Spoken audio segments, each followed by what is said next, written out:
Finch.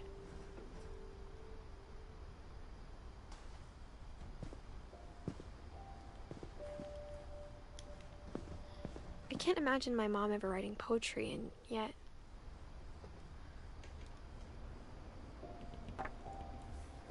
A poem for Gus, who always said the wedding was a bad idea. Our father never hit us kids, at least not very hard, before the day my brother said with teenage disregard that he'd be dead before he'd see a wedding in our yard.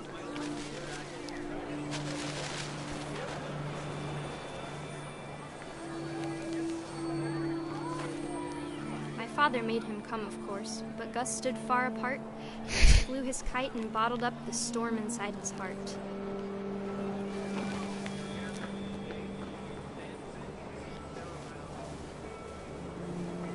Didn't we already do this?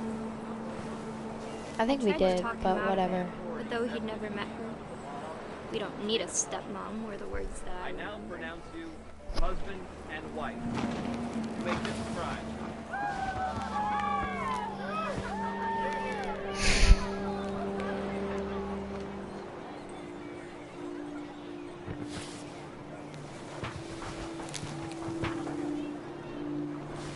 When the time for photos came, Dad ordered him to come here. But Gus declined, and as a sign held up his middle finger.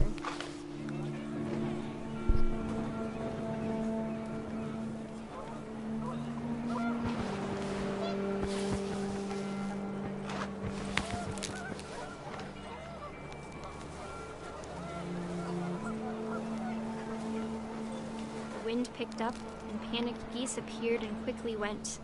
But all the humans did that day was go inside the tent.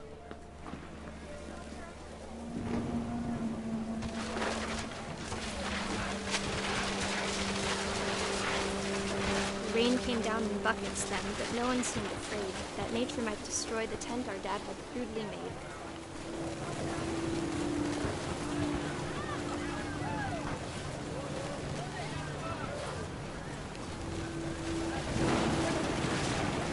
The thunder sounded much too close and full of angry power. But all my father said to this was, "Make the music louder."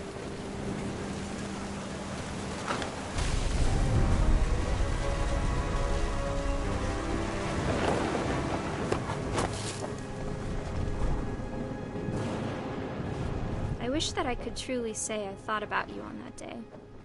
Out there on the beach alone, just you, the wind, the sea, and foam. But I didn't, until we found you.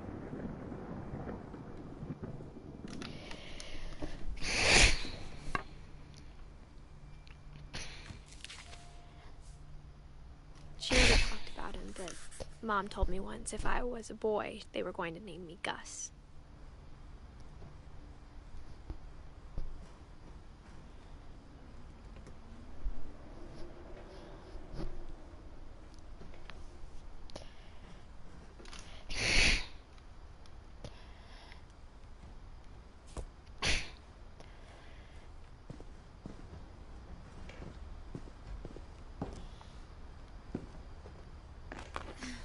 My mom moved up to the loft after her brothers died.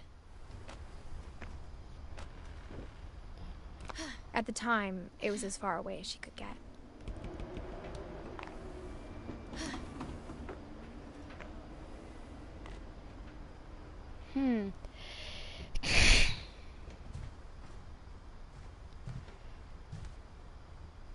We'll go out there in a She minute. spent a summer building houses in Calcutta, where she met my dad, Sanjay.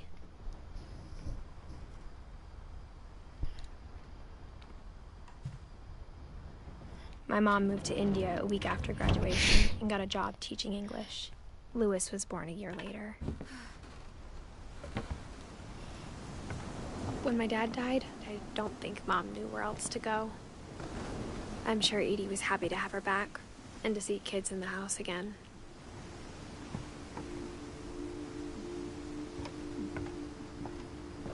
The house had to get a little bigger, but Edie was used to that. And for a while, things were good.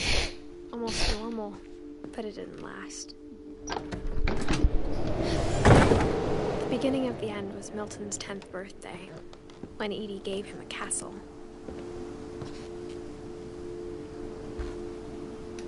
After Milton disappeared, the only thing he left behind was a room full of paintings.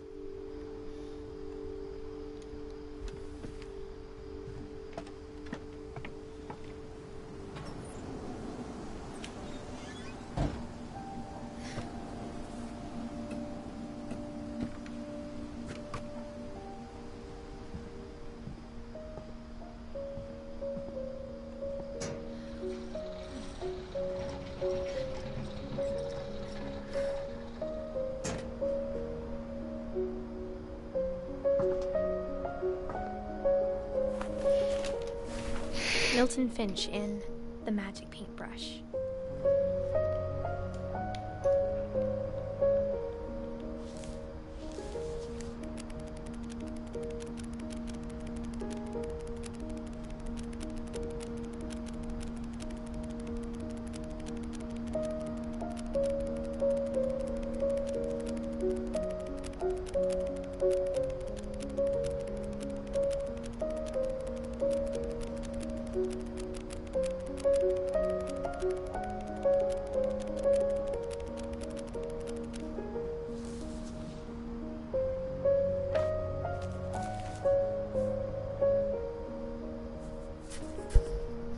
I was 4 when Milton disappeared.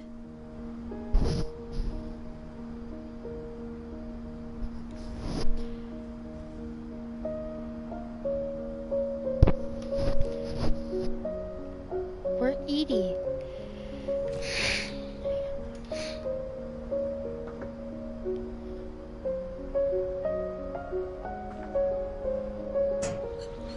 Mom spent months searching for my brother. Then she sealed the doors.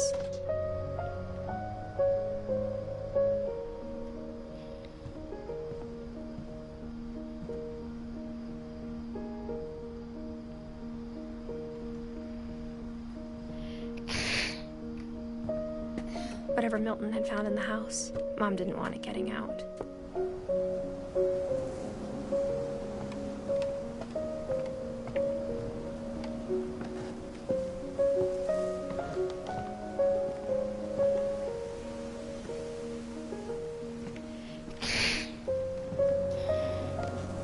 Mom definitely blamed Edie, but I think Lewis blamed himself. After he graduated, he just spent more and more time in his room, until Mom got him a job at the cannery.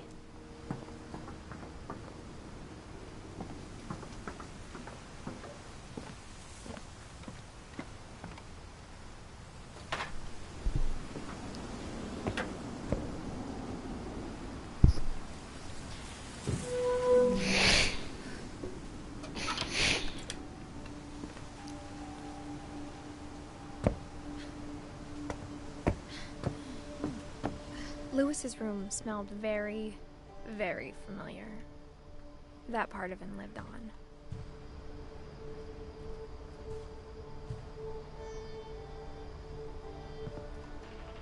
Lewis and I spent a lot of time playing games together, but he was surprisingly bad at them. He died a lot.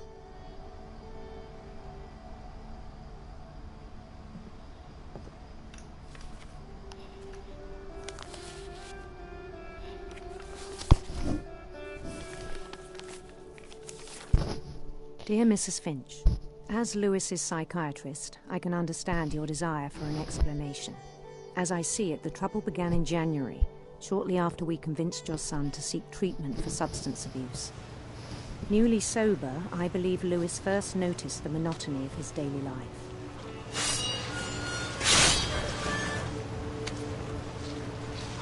He kept working at the clinic. No! But he withdrew part of himself. In our sessions, I saw the same behavior. His mind began to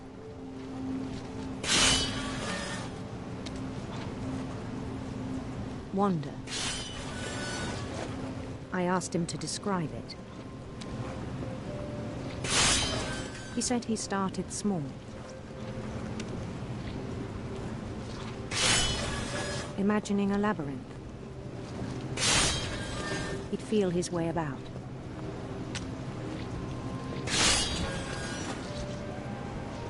Then something moved. Bats. And toads.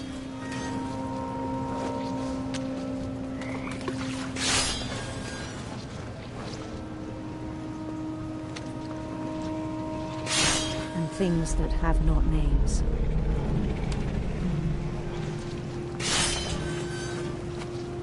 He knew it was all in his head. But he took it very seriously. I had hoped he'd find himself.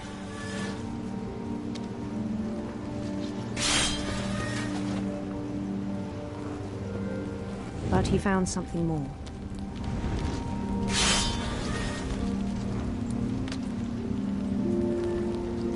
I worried about him then, daydreaming at the cannery.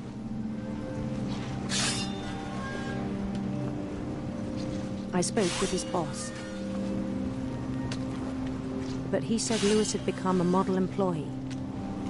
Methodical, tireless, focused. Like a whole new Lewis. So I let him go on.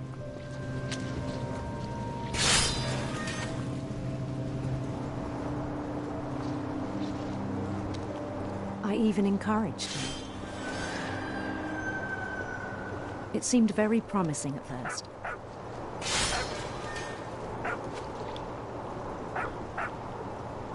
He told me he'd made a new friend.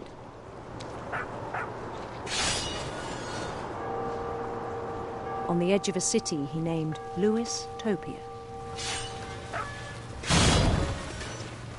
He built the city up slowly, brick by brick.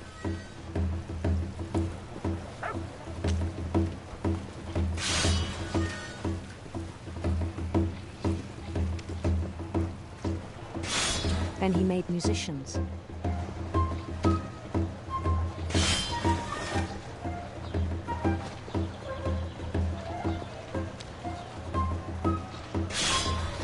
And songs for them to play.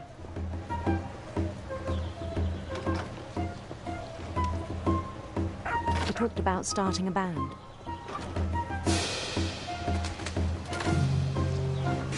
And he was always humming something.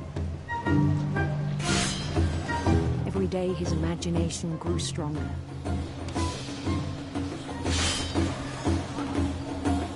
He no longer spoke at the cannery. But his chopping was as reliable as ever. Then one day it struck him that all the cheering crowds, even the stones under his feet, were all in his imagination, so he could do whatever he wished.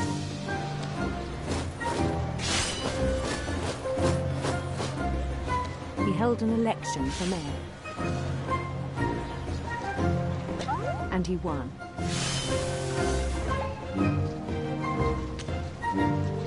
They begged him to stay, but his mind was already wandering. It became a game for him. Hi.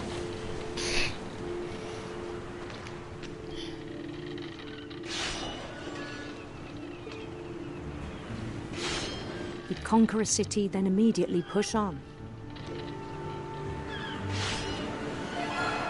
New Louisville.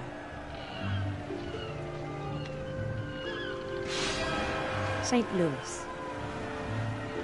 We started drifting away from our reality.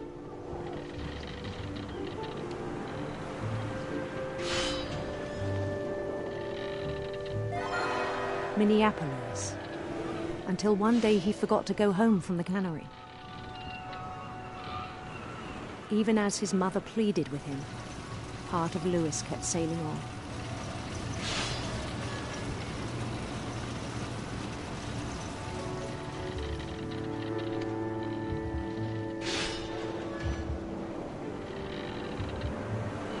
In Lewisburg, he heard rumors of a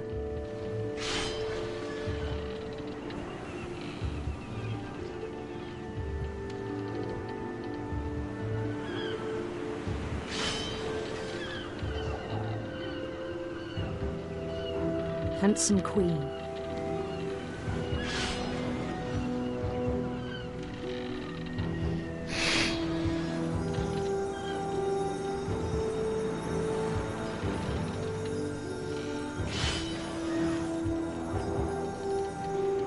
The queen was on her own quest for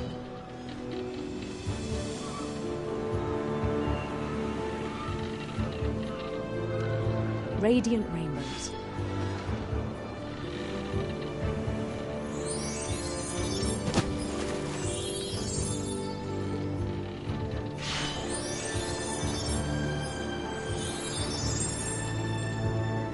He followed the sound of her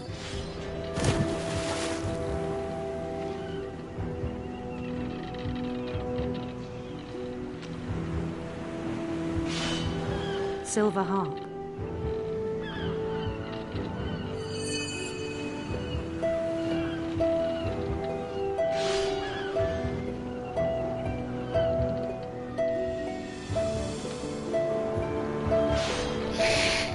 His chase led him to a golden palace east of the sun and west of the moon. Even then, his logic remained sound.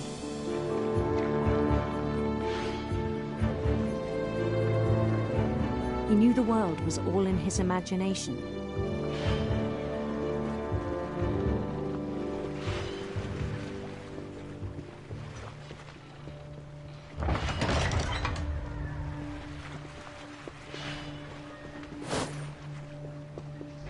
But he was so proud of having created it. In his own eyes, he'd become something greater than a king.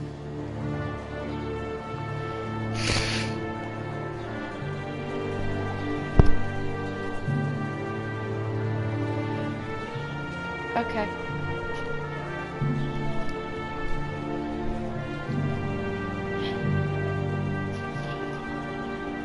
For someone who'd never known success in the real world, I think it was overwhelming.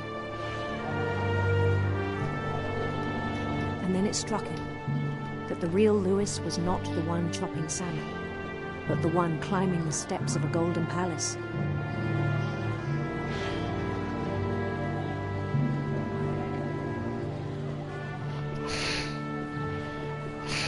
My imagination is as real as my body, he told me. It was hard to argue with him.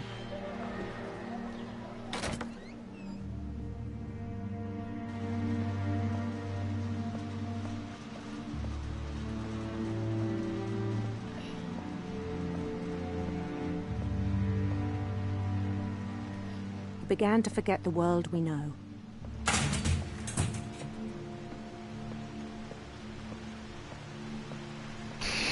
I think it pained him to remember Lewis, the cannery worker.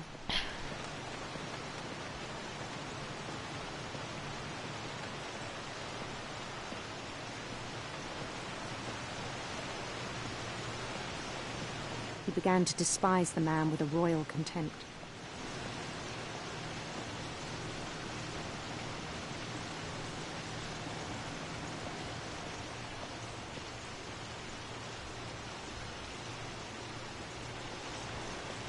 I still thought I could save him.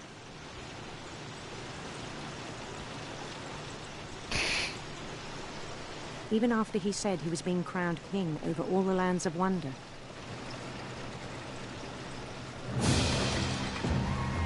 The palace would be packed with his companions.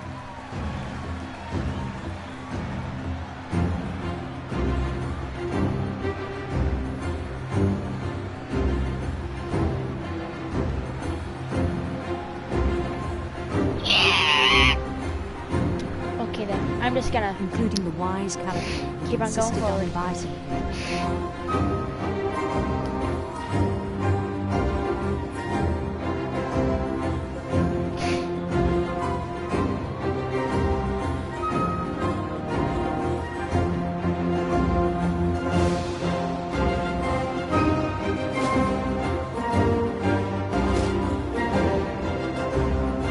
Thank you, everyone. Holding his crown. Thank you, everyone. There was There's only one thing left to do.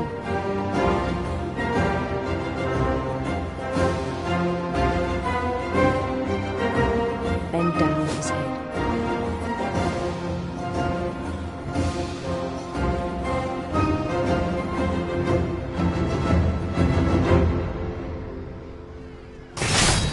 And the rest I think you know.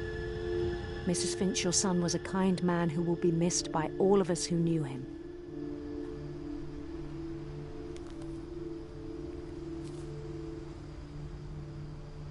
That's sad. My brother was really cool. I wish you could have met him.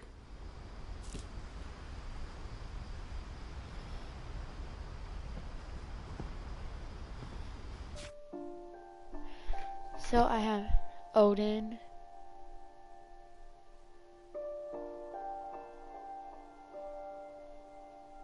Edie.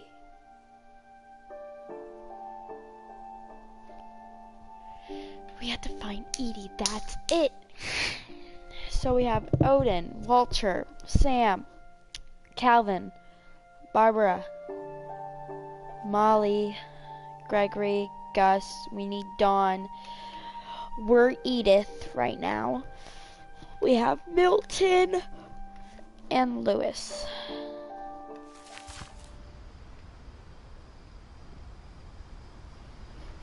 I think it's 2016 right now.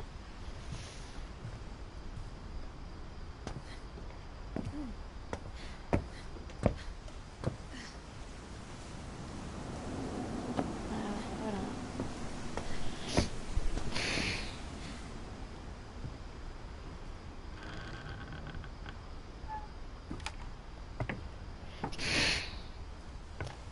On the way back from Lewis's funeral, my mom told me to start packing. She waited until the day before we left to tell Edie. I'm not sure if she wanted to make it easier or harder.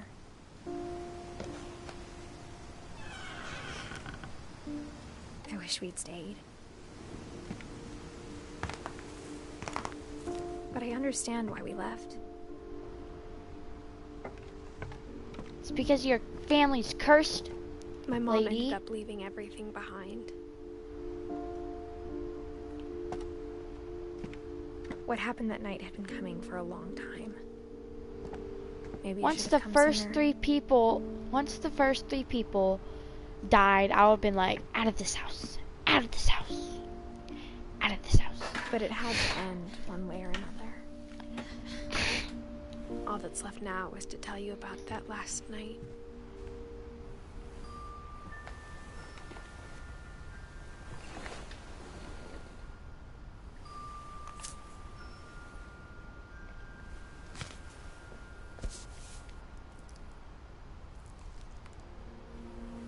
That whole last day, Edie just watched us pack and didn't say a word.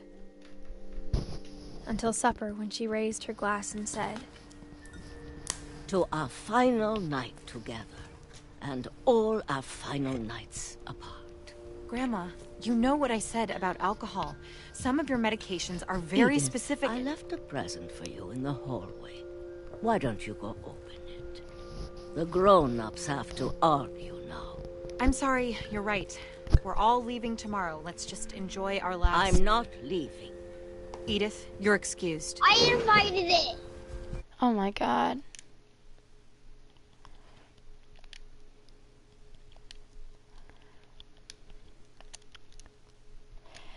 Alright. the power had been shut off that morning, but Edie always had plenty of candles. When my mom sealed the library, I don't think she knew about the other entrance, or that Edie had a key to it.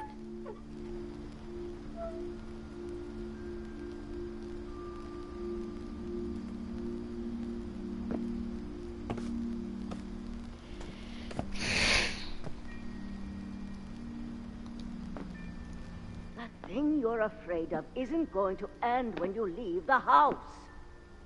Edith has a right to know these stories. My children are dead because of your stories. I think it's best if Edith and I leave tonight. We'll have the nursing home send a van for you in the morning. Okay? Dear Edith, there's so many stories I wish I could tell you, but there's only time for one. This is about what happened on the night you were born. That night, the tide went way, way out. It was the first and last time I ever saw the old house aground. There'd been an earthquake out in the middle of the ocean. They called it the lowest tide in 1,000 years. God, it smelled awful. You know, I've seen that house every day of my life.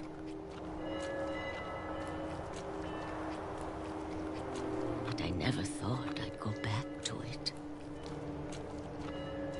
When the fog rolled in, I lost my way.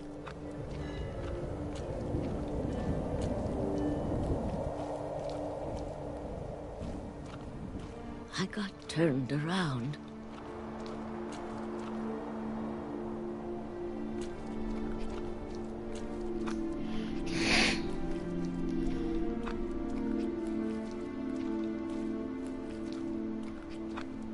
For a while, I wandered.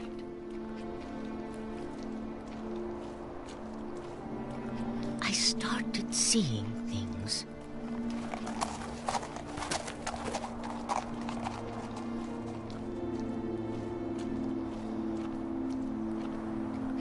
Things I'd forgotten had ever existed.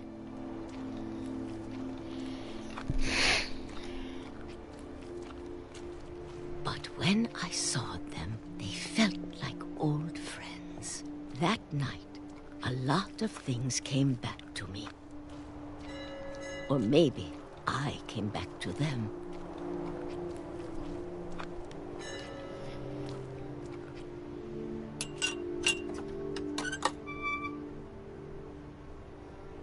Things I can't explain, but that I need you to try and... Edith, what are you doing in here? It's mine. Edith! Mom, you're gonna rip it! Let go! I kicked and screamed, but Mom dragged me to the car. I never saw Great-Grandma Edie again. The next morning, the van came to pick her up, but she was already gone. After that, we moved around a lot.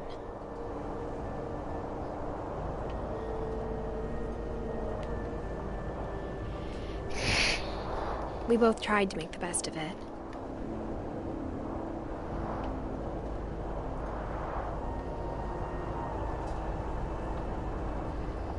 A few years went by.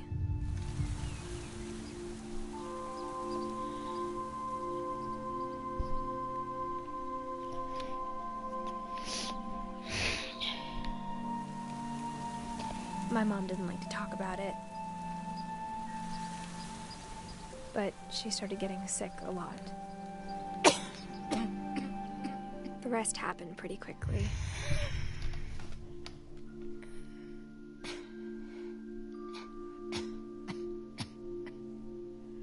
She got better for a while, and then she didn't.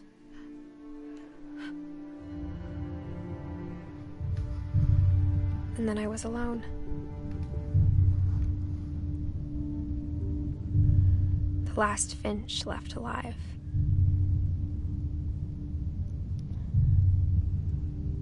Until I found out about you. I'm still not sure what to tell you about all this. If we lived forever, maybe we'd have time to understand things. But as it is, I think the best we can do is try to open our eyes. And appreciate how strange and brief all of this is. This journal was supposed to be for you. But now I hope you'll never see it. I just want to meet you. And tell you all these stories myself. But I guess if you're reading this now, things didn't work out that way.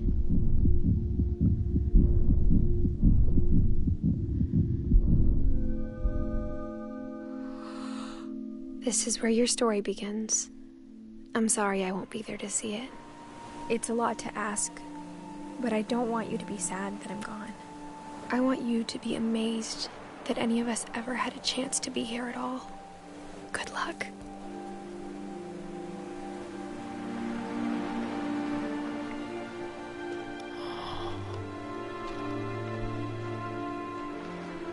That is so sad.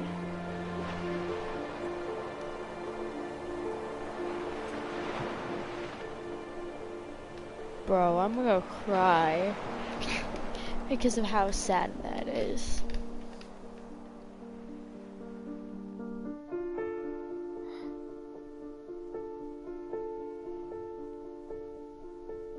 This was a real story.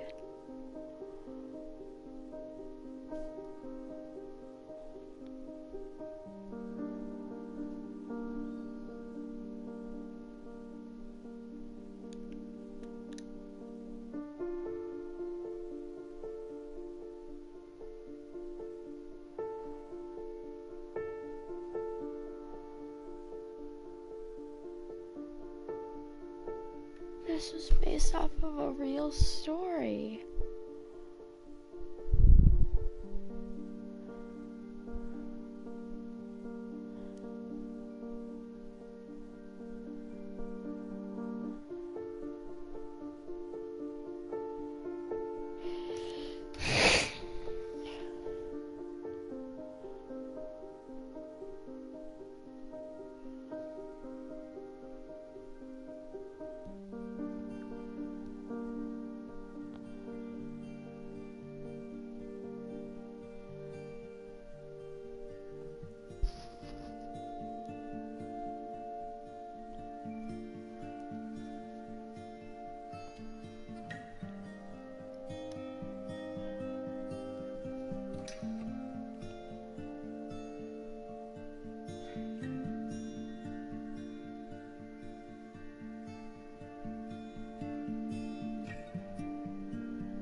Oof, that baby looks so creepy.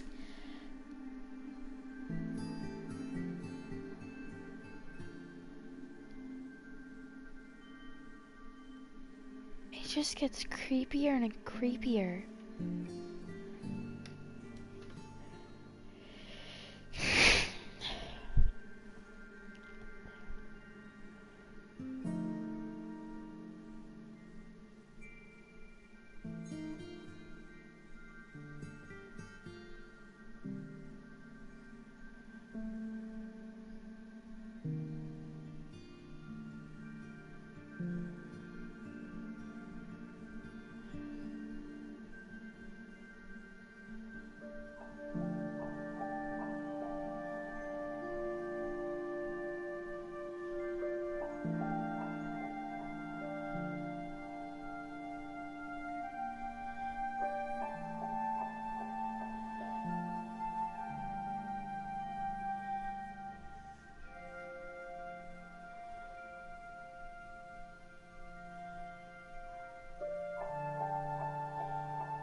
So we got Odin that lived 1880 to 1937.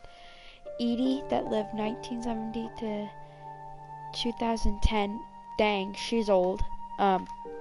Molly, 1937 to 1947. Barbara, 1944 to 1960. Calvin, 1950 to 1961.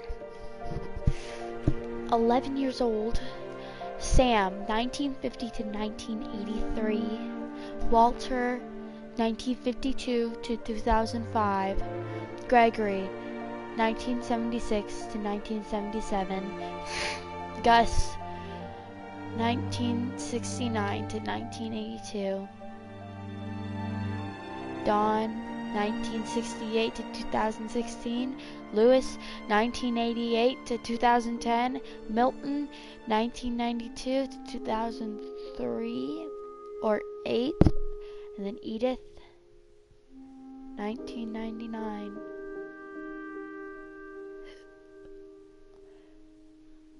to 2024. Wait, no. 1999 to 2000. This one's made in 2018.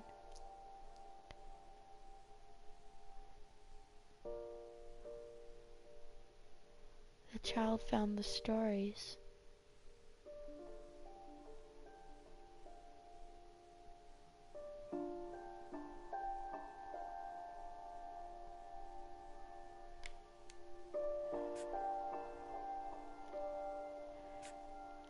So the child found the stories. Since the child found the stories, then that means the child is still alive.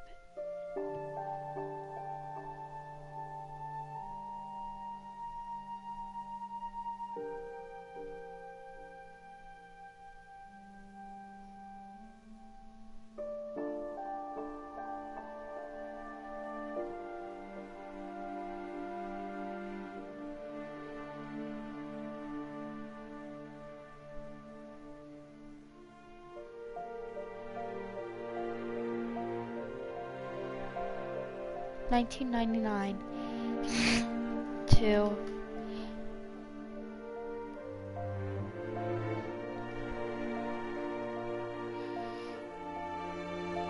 so $19.99 minus 2,000.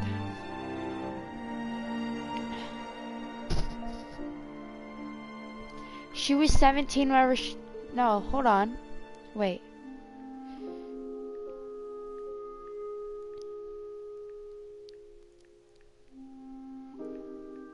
She was 16 whenever she had her kid. And then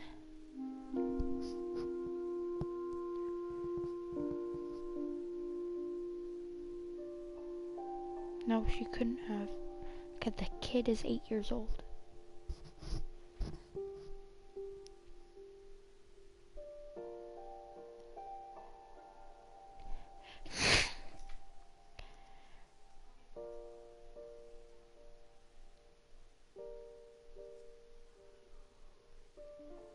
Well, that's gonna be it for Edith Finch. What Remains of Edith Finch.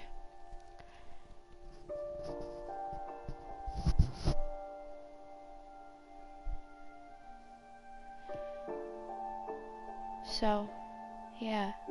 This was a very sad game. So, like the video, subscribe, turn on post notifications, and I'll see you all next time. Goodbye.